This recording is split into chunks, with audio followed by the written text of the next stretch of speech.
My friend Frances May is an ENT who found out that she didn't match and had to soap into her residency spot. Frances May, thanks so much for sharing your story. I think it's going to impact a lot of people. How did you feel going into the match? Like everybody, I was nervous for the match, but because I had a strong background in ENT and a lot of research and 25 interview invites, 17 of which I completed and 16 of which I ranked, I felt okay going into match week. I felt reassured by the statistics and I felt I had done everything that I could to prepare. Walk me through what happened at first. Monday of match week, when I got the email at 11 a.m., we regret to inform you that you have not matched.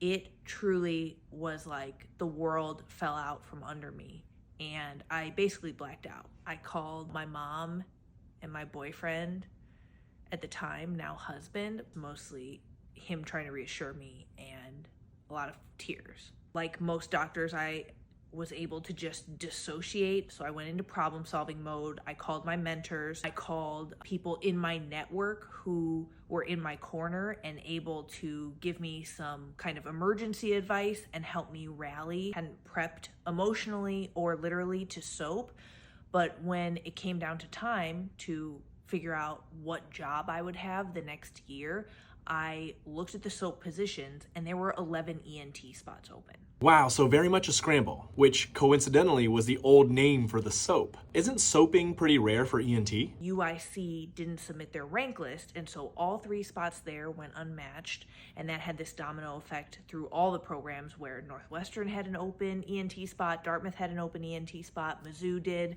11 total spots in ENT. So when I saw that number instead of the usual 0 to 1, I was like, okay, we'll try the soap. I don't know that I would have soaped into a non-ENT spot. I could see myself taking a job in industry or considering like other non-clinical work. With everything that's happening, you're going through every possible emotion, I bet. How were you feeling at the time?